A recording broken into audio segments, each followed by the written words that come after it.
الحمد لله الحمد لله وحده والصلاة والسلام على من لا نبي بعده وعلى آله وأصحابه الذين أوفوا عهده أما بعد فأعوذ بالله من الشيطان الرجيم بسم الله الرحمن الرحيم والعصر إن الإنسان لفي خسر إلا الذين آمنوا وعملوا الصالحات وتواصوا بالحق وتواصوا بالصبر اللهم صل على محمد وعلى آل محمد كما صليت على إبراهيم وعلى آل إبراهيم إنك حميد مجيد اللهم بارك على محمد وعلى آل محمد كما باركت على إبراهيم وعلى آل إبراهيم إنك حميد مجيد أما بعد فأيها السادات العظام والطلاب الكرام والإخوة والإخوات في المسلمين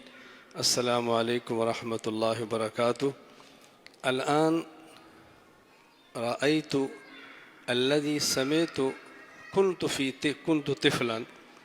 أنا من باكستان، صديقي من تركيا، وأنا لا أعرف اللغة التركية. هكذا كنا سمعنا. كنت طفلا. الآن أرى صديقي من تركيا وأنا لا أعرف تركيا.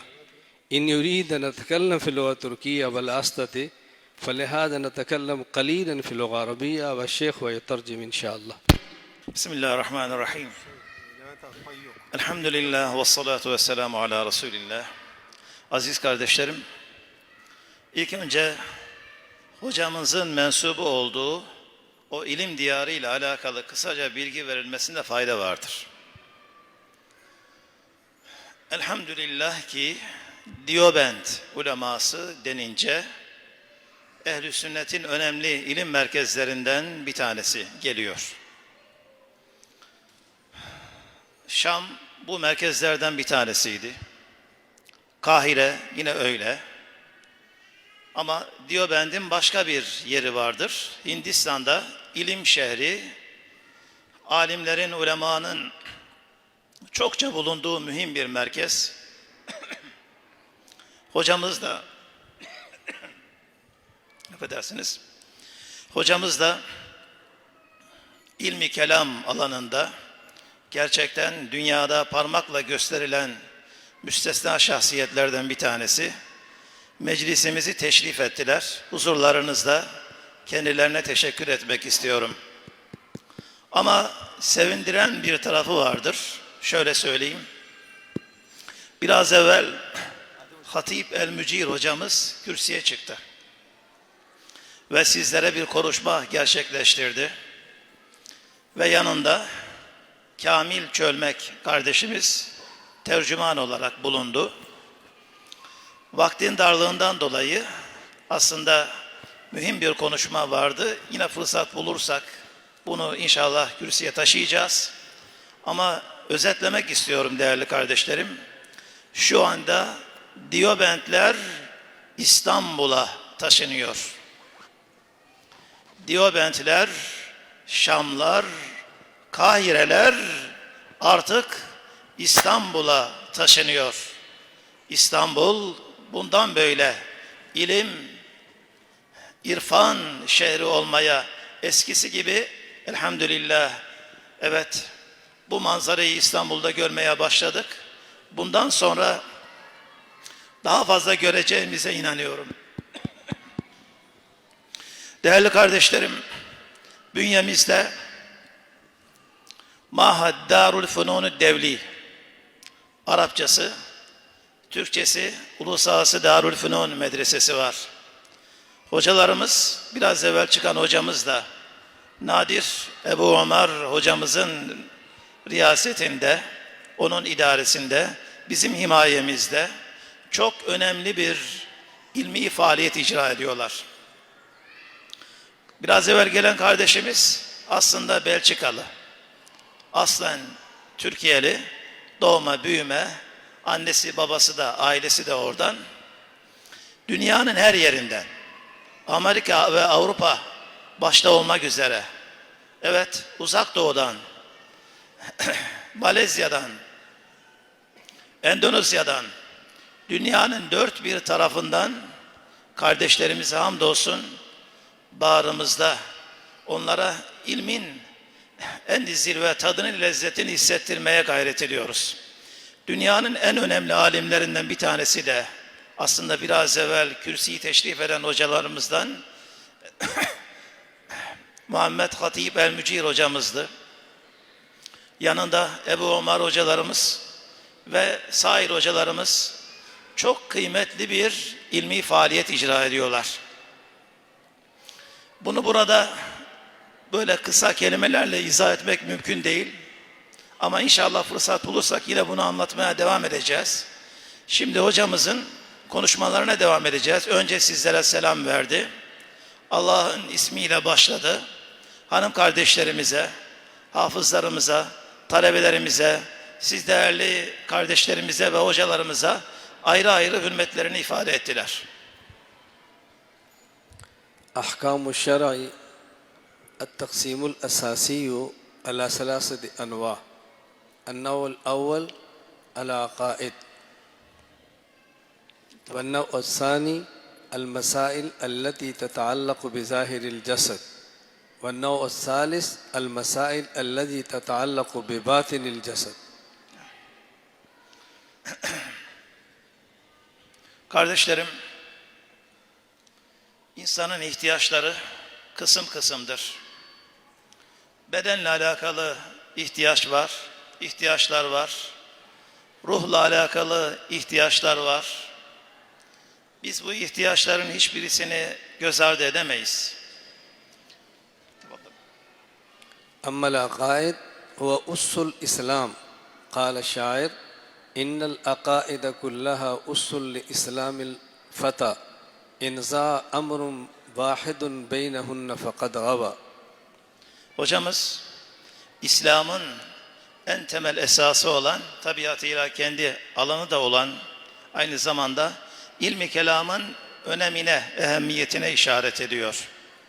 والثاني المسائل التي تتعلق بظاهر الجسد هي علم الفقه. Evet, bizim için olmazsa olmaz ilmi meselelerinden bir tanesi de fıkıhtır ki bu tamamen insanın cesediyle, bedeniyle alakalı hususiyetlerdir. والمسائل التي تتعلق بباطن الجسد هي علم التصوف علم الطريقة. نعم. Evet, biraz evvel de işaret etmeye çabaladığımız bir Müslüman için olmazsa olmaz sayılabilecek en önemli üçüncü madde, evet, ilmi batın, yani tasavvuf ve hakikatle alakalı olan irfan sahasıdır. ولكل علم ولكل فن ماهرين. ماهر في علم الكلام يقال متكلمين، ماهر في علم الفقه يقال الفقهاء، وماهر في علم التصوف يقال مشايخ الطريقة. Her ilmin uzmanları vardır kardeşlerim. Her alanın uzmanları var. Fakih, yani fıkıh ulemasına fukaha deniyor.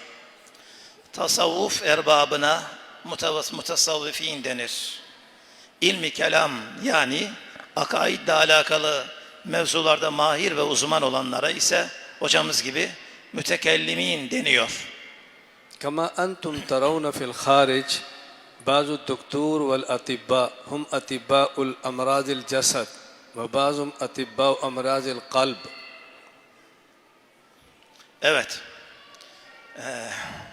Bedenimizin uzmanları vardır. Bunlara doktor diyoruz. Beden doktorları diyoruz. Kalp doktorları diyoruz. Ama bunlar bedenimizdeki zahiri olarak bildiğimiz kalbimizin doktorlarıdırlar. كما أطباء المرض الظاهري هكذا أطباء المرض الباطني. Bedenin zahiri, yani cismimizin, bedenimizin doktorları olduğu gibi kalbimizin ve mana alemimizin de doktorları ve uzmanları vardır. لكنكم أنتم ترون ونحن نرى في الظاهر أطباء البدن الظاهري هم أكثر وأطباء القلب هم قليل. Evet. Herkesin gördüğü bir hakikat vardır ki bedenle alakalı doktorlar çok fazla. Ama ruhun doktorlarına, irfan ehline gelince neredeyse yok mesafesindedir. علاج البدن الظاهر هذا سهل وعلاج أمر يعني قلب هذا أمر مصعب فلهذا أطباء البدن أكثر وأطباء القلب هم قليل. Evet. Bedenin tabiatıyla ilaçları var, gıdası var. Ruhun evet ilacı ve gıdası var. Ama ruhun ilaç ve gıdasına gereken hassasiyetin gösterilmediği de aşikardır. افهموا هذا الأمر المهم. أطباء البدن الظاهري هذا الدكتور، أطباء البدن القلب هي الدكتور، وأطباء الكيفيات القلب هم الشيوخ الطريقة. أطباء البدن الظاهري قليل، وهكذا أطباء البدن يعني الباطني القلب. لكن الماهرين ولكن الأطباء كيفيات القلب المشايخ هم قليل لا بل أقل لأن البدن نحن نراه وإذا شق البدن القلب نحن نراه لكن كيفية القلبية نحن لا نرى والذي يرى علاجه سهل والذي لا يرى علاجه مصعب ومتعب. Evet. Buradaki müşkilin kaynağına işaret ediyor hocamız. Neden insan hep bedendir, zahirdir? Yani dış görüntüye ve bedene insan daha fazla aldanır da içi hakikati, mana alemini ihmal eder. Buraya işaret ediyor. Şöyle ki bedenin doktorları zahiri hastalığı görüyor da orayı teşhis ediyor. Mananın doktorlarına gelince yani irfan ehline gelince ya da manevi hastalıklara gelince bunlar gözükmez. Gözükmeyince teşhisi de zor olur. Taliplisi de az olur. Rağbetlisi de az olur. نعم فعلينا أن نتوجه إلى هذا الأمر وعلينا أن نفعل في هذا الأمر وعلينا أن نصنع في هذا الأمر كيف يصنع الدكتور وهكذا يوجد الدكتور القلبي وهكذا يوجد الدكتور الكفية والمشايخ في مدارسنا لازم علينا أن نفعل ونتوجه إلى هذا الأمر أيضا. Evet. Bedenimizin doktorlarına işaret edildi. Ama ihmal edilen taraf neresidir? Ruhumuzun doktorlarıdır. İrfan ehlidir. İrfan ehlinin yetiştirilmesidir. Yani kalbimizin hastalığına odaklanan bu noktada mahir olan uzmanların yetiştirilmesi bizim için hayati önem taşır. Buraya odaklanacağız. Bu hassasiyeti dikkate alacağız. Bunun için çalışacağız inşallah. وتوجهوا إلى هذا الأمر وفهموا الشخص إذا كان يحتاج إلى الدكتور الجسد ولا يوجد هو يدخل في القبر وإذا يحتاج إلى الدكتور الروحاني ولا يوجد ويدخل في جهنم. Evet, bir insan sadece bedeniyle ilgilenir. Bedeninin ihtiyaçlarını dikkate alır.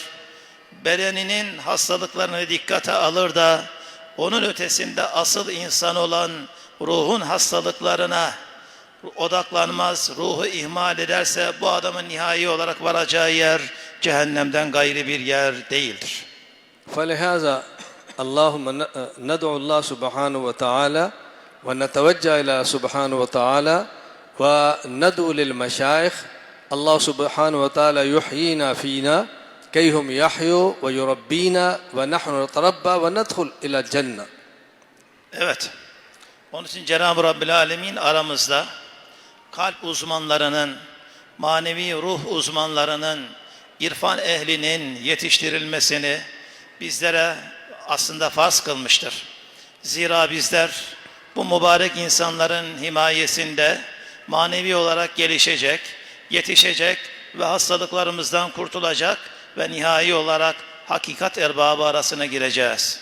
وهذا البلد التركية كان كنز المشايخ كان كنز الحكماء كان كنز الأطباء وعلينا ندعو الله ونجتهد كي يحيا هذا الميراث مرة أخرى.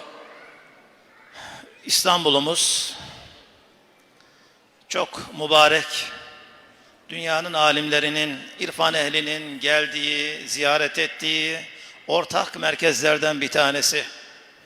Dolayısıyla böyle bir merkezde böyle önemli meselelerin ihmal edilmesi, ruh halimizin, ruh atmosferimizin dikkate alınmaması ve bunu zayi etmek herhalde büyük bir kayıp olacaktır. Dolayısıyla bu meseleyi hassasiyetle ele alıp gereken gayreti ortaya koymak gerekir. كما يدرس العلم الظاهري والقرآن في المدارس هكذا لازم أن يدرس العلم الباطني والتصوف والطريقة في المدارس أيضا الله يوفقنا. Bakınız nasıl ki bir talebe medreseye girer. Evet, camilerimiz, mescitlerimiz, medreselerimiz, İslam'ın zahiri emirleri yani şer'i şerifimizin nizam ve intizamını bizlere öğretmek için vardır. Kur'an'ı öğreniyoruz, Kur'an hakamını öğreniyoruz. Aynen bu şekilde manevi terbiye içinde, ruhumuzun terbiyesi içinde bir disiplin çerçevesinde, bir nizamın içerisine girmek bizim için hayati zarurettir. أكرمكم الله أنا أدعوكم ولا تنسونا في الدعاء السلام عليكم ورحمة الله وبركاته. Allah hepinizden razı olsun. Allah sayenizi meşgul eylesin. Allah ecrinizi müzdar eylesin. Amelinizi makbul eylesin. Allah hepinizden razı olsun. Esselamu Aleyküm ve Rahmetullahi ve Berekatuhu.